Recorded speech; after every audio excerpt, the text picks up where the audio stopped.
नमस्कार दोस्तों, स्वागत है आपका मेरे चैनल नॉलेज इज पावर में। तो दोस्तों, आज हम इस वीडियो में एक इम्पॉर्टेंट चीज़ को समझने की कोशिश करने वाले हैं। हमने हाल ही में सुना होगा कि कई कई इंडियन पर्सनालिटीज़ है जो देश के या विदेश के बहुत सी सारी टॉप की जो मल्टीनेशनल कंपनीज है, इंटरनेशनल कंपनीज के सीईओ अपॉइंट किए जाते हैं।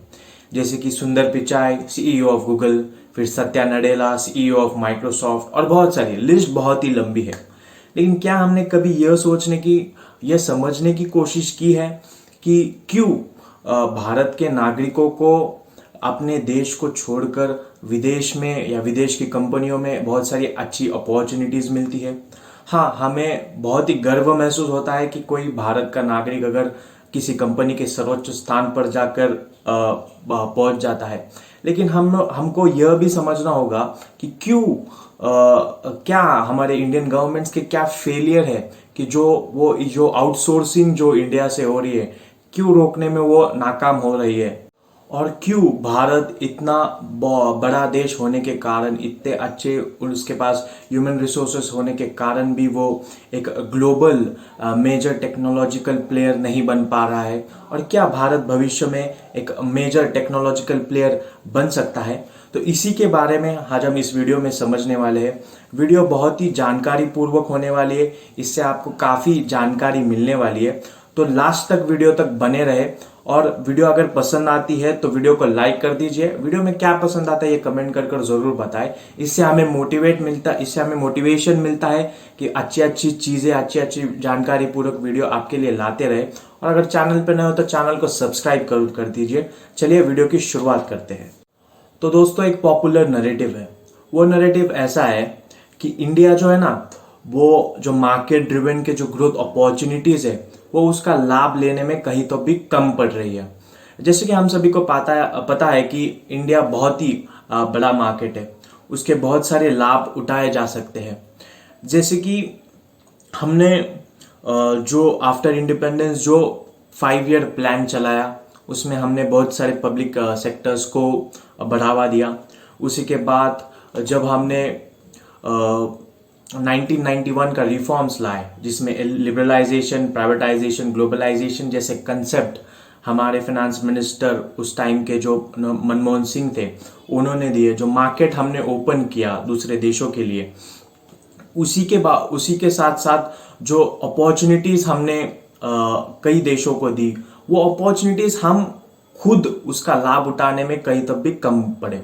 इसी के वजह से बहुत सारे जो हमारे देश के यूथ्स है, एजुकेटेड प्रोफेशनल यूथ्स है, वो इंडिया से यूएस माइग्रेट करने लगे। बेसिकली एक डेटा है दोस्तों, 2019 तक लगभग 2.7 मिलियन जो प्रोफेशनल्स ग्रेजुएट है इंडिया के, उन्होंने यूएस या वेस्टर्न कंट्रीज को माइग्रेट किया है। तो इसी डेटा के हिसाब से हमें यह समझने को मिलता है कि कैसे हमने हमारी ही मार्केट का ज्यादा फायदा नहीं उठाया, और इसका फायदा हमारी ह्यूमन रिसोर्स का ज्यादा करके फायदा वेस्टर्न कंपनीज उठा रही है। नो डाउट दोस्तों, यूएस एक ऐसी कंट्री है जहां पे बहुत सारे अपॉर्चुनिटीज है यूथ्स को। लेकिन हमको यह समझना होगा कि इस अपॉर्चुनिटीज के साथ साथ वहां पे एक इनविजिबल हैंड है जो काम करता है, जिसका नाम है गवर्नमेंट। वहां की गवर्नमेंट बहुत ही प्रोएक्टिव है, कंजर्वेटिव है। वो अपने एसेट्स को लेके बहुत ही कंजर्वेटिव है। भले ही वो प्राइवेटाइजेशन को सपोर्ट करते हो वहां के गवर्नमेंट, लेकिन उसी के साथ साथ वो उनके पब्लिक सेक्टर को बहुत ही स्ट्रेंथन करते हैं। हमारे यहाँ पे क्या हो रहा है कि पब्लिक सेक्टर को बेचा जा रहा है इकोनॉमी को रन करने के लिए, उसमें मनी जनरेट करने के लिए। लेकिन यूएस और वेस्टर्न कंट्रीज में वो पब्लिक सेक्टर को कंजर्व करते हैं, और वो पब्लिक सेक्टर का इस्तेमाल प्राइवेट सेक्टर को बढ़ाने के लिए करते हैं, न कि बेचने के लिए। तो यूएस जैसे कंट्री में एक रिसर्च हुआ था एक मैरियाना मैसकोटा नामक व्यक्ति से। उन्होंने उसमें यह कहा है कि वहां पे एक इनविजिबल हैंड वर्क करता है, जिसका नाम है स्टेट जो अपनी पब्लिक सेक्टर की जो एजेंसीज है, उसके थ्रू जो न्यू टेक्नोलॉजीज है, जो इंटरनेट है, जो नैनो टेक्नोलॉजी है, जो इनोवेटिव आइडियाज है, वो उसको सपोर्ट करता है। रिसेंटली एक पब्लिक सेक्टर एल्गोरिथम के हिसाब से गूगल है, गूगल को भी यूएस ने बहुत ही सपोर्ट किया, उसके पब्लिक सेक्टर थ्रू उन्होंने उसको सपोर्ट किया और रिजल्ट आज आपके सामने है। तो दोस्तों, जो गवर्नमेंट का रोल होता है इकोनॉमी को रन करने के लिए, उसके ग्रोथ के लिए, वो बहुत ही इंपॉर्टेंट होता है। जैसे ले लीजिए चाइना एक डिकेड पहले वो सिर्फ एक मैन्युफैक्चरिंग हब हुआ करता था। अभी भी वो मैन्युफैक्चरिंग हब है, लेकिन वो अभी टेक्नोलॉजिकल एडवांसमेंट की तरफ वो स्टेप्स बढ़ा रहा है। वो यूएस को टक्कर देने की कोशिश कर रहा है। जो डिकेड पहले चाइना को फैक्ट्री ऑफ द वर्ल्ड कहा जाता था, उसने 2011 के बाद जो इनोवेटिव स्ट्रैटेजीज इस्तेमाल की, जो इनोवेटिव टेक्नोलॉजी का इस्तेमाल किया, जिसे उसके स्टेट गवर्नमेंट ने जिसको बढ़ावा दिया, उसी के साथ साथ वो यूएस के साथ मिलकर या यूएस को एक टक्कर देने की कोशिश हुआ भी कर रहा है। तो दोस्तों, हम सभी को पता है कि चाइना में कम्युनिस्ट पार्टी की गवर्नमेंट है और कम्युनिस्टों की आइडियोलॉजी आपको पता है, वो ज्यादा करके पब्लिक सेक्टर में बिलीव करते हैं। लेकिन आफ्टर द डिकेड्स, आफ्टर 1950 जो माओ ने जो रिफॉर्म्स लाए, उसके बाद चाइना कैपिटलिस्ट की ओर रुख करने लगा।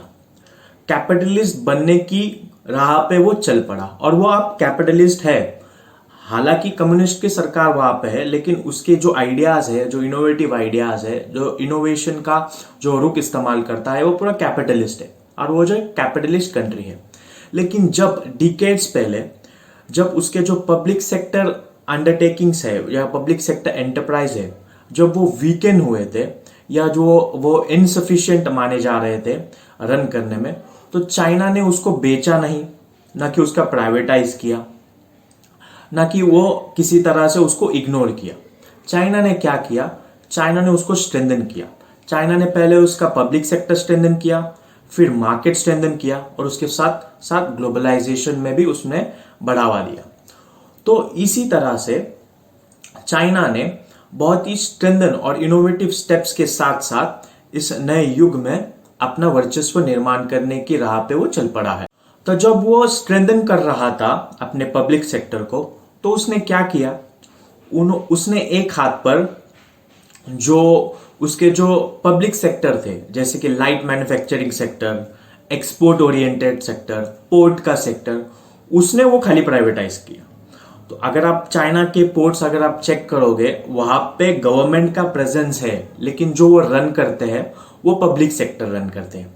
लेकिन चाइना ने जो पेट्रोकेमिकल सेक्टर है, जो इंडस्ट्रीज का सेक्टर है, जो टेलीकम्युनिकेशन जैसा क्रूशियल और स्ट्रेटेजिक सेक्टर है, जो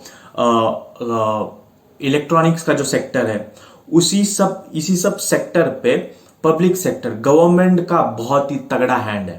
तो इससे हमें यह पता चलता है कि चाइना ने कैसे पब्लिक सेक्टर को स्ट्रेंथन किया। तो दूसरी तरफ भारत, जो 1947 में आजादी के बाद जब 5 ईयर प्लान लागू किया गया पंडित नेहरू जी के नेतृत्व में, तब इंडिया ने बहुत ही इनोवेटिव आइडियाज सामने लेकर आए।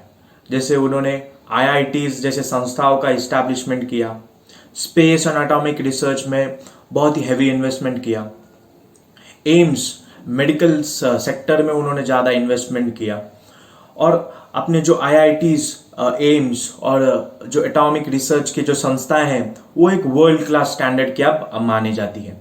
लेकिन इसमें इन्वेस्टमेंट करते हुए कहीं पर तो जो एजुकेशन का सेक्टर है, उसे कहीं पर तो निगलेक्ट करने का काम पिछले सरकारों की ओर से किया गया। हाल ही में इस सरकार में अब नेशनल एजुकेशन पॉलिसी लाई है, जिसमें इनोवेटिव एजुकेशन के आइडियाज उन्होंने फ्रेम किए हैं। तो जब 1991 में एलपीजी के रिफॉर्म्स लागू हुए, मार्केट ओपन हुआ, ग्लोबलाइजेशन बढ़ा, तब इंडिया ने जो उसके एफर्ट्स है टेक्नोलॉजिकल कैपेबिलिटीज को स्ट्रेंथन करने के लिए, वो डबल करने चाहिए थे। हाल ही में एक डेटा आया था कि 2018 तक इंडिया रिसर्च और डेवलपमेंट पे 0.2 to 0.5% of the GDP spend करता है। और उसी के साथ साथ दूसरे हाथ साउथ कोरिया और चाइना, जो एशियन कंट्रीज है, वो 2.5% to 2.7% of their GDP they spend on research and development. So this show the difference between the research and development between these countries. और डिमांड और सप्लाई के जोर पर भारत टेक्नोलॉजी के फ्रंट लाइन पर आ सकता है। उसी के साथ साथ इंडिया में जो टर्शरी एजुकेशन है, जिसमें ग्रेजुएट, पोस्ट ग्रेजुएट्स या मास्टर्स या प्रोफेशनल कोर्सेज आते हैं, उसमें एनरोल होने की संख्या भारत में चाइना से भी ज्यादा है। लगभग 35.2 मिलियन बच्चे 2019 तक उन्होंने इन कोर्सेज में एनरोल किया था। उसी के साथ साथ जो स्टीम कोर्सेज होते हैं, साइंस, टेक्नोलॉजिकल, इंजीनियरिंग, मैथमेटिक्स, जो स्टीम कोर्सेज है उसमें लगभग 32.2% ग्रेजुएट्स उससे निकल कर आते हैं। तो इससे हमें यह जानने को मिलता है कि इंडिया हायर एजुकेशन में ज्यादा निवेश कर रहा है, लेकिन उसको इससे भी ज्यादा और निवेश करने की जरूरत है। जैसे कि जो एजुकेशन सेक्टर में जो फ्लॉज है उसको भरने के लिए ज्यादा से ज्यादा पब्लिक सेक्टर में ज्यादा से ज्यादा गवर्नमेंट को स्पेंडिंग करना पड़ेगा, पब्लिक एजुकेशन में स्पेंडिंग करना पड़ेगा। इससे ज्यादा से ज्यादा ह्यूमन रिसोर्सेस डेवलप करके आ पाएंगे। तो आने वाले दिनों में यूएस के बाद India twice the number of internet users होने वाला है। इंडिया इंटरनेट चलाने वालों की संख्या इंडिया में बढ़ने वाली है। तो उसी के साथ साथ इंटरनेट के साथ साथ एक टेक्नोलॉजी का भी डोर ओपन होने की संभावना है। फिर अभी इंडिया ज्यादा करके जो इलेक्ट्रॉनिक है वो इंपोर्ट करता है। ऑयल के बाद इलेक्ट्रॉनिक एक सेकेंड लार्जेस्ट सेक्टर है जो इंडिया इलेक्ट्रॉनिक गुड्स इंपोर्ट करता है, और इसका बिल 5 टाइम दी एक्सपोर्ट है उसके। तो जो manufacturing of the electronic goods एक बहुत ही इंपॉर्टेंट सेक्टर आने वाले दिनों में होने वाला है। तो भारत के टेक्नोलॉजिकल कैपेबिलिटीज को ध्यान में रखते हुए यहाँ की यूनिवर्सिटीज या पब्लिक सेक्टर को स्ट्रेंथन करने की जरूरत है। तो इलेक्ट्रॉनिक मैन्युफैक्चरिंग सेक्टर या इलेक्ट्रॉनिक मैन्युफैक्चरिंग सेगमेंट एक बहुत ही इंपॉर्टेंट सेगमेंट या इंपॉर्टेंट रोल प्ले कर सकता है इंडिया को एक टेक्नोलॉजिकल लीडर बनाने के लिए। तो इसी के साथ साथ मेक इन इंडिया और ईज ऑफ डूइंग जैसे जो इनिशिएटिव है गवर्नमेंट्स को, उसको भी स्ट्रेंथन करने की जरूरत है। जैसे पब्लिक इंस्टीट्यूशंस को स्ट्रेंथन करने की जरूरत है। पब्लिक इंस्टीट्यूशन एक बेसिकली एक एसेट है जो लायबिलिटी नहीं है। गवर्नमेंट इसे लायबिलिटी समझती है, लेकिन एक एसेट है। अगर इसमें अच्छी तरह से इन्वेस्टमेंट कीजिए, अगर इसमें अच्छी तरह से रिस्ट्रक्चरिंग अगर इसमें हो पाई, तो यह एक सोने के अंडा देने वाली मुर्गी बन सकती है। तो पिछले दिनों क्या हुआ है ना, पिछले सालों से पब्लिक सेक्टर को एक खाली बर्डन की तरह देखा गया है, या एक खाली वो एक लॉस मेकिंग एसेट है, ऐसा उसे समझा जा रहा है।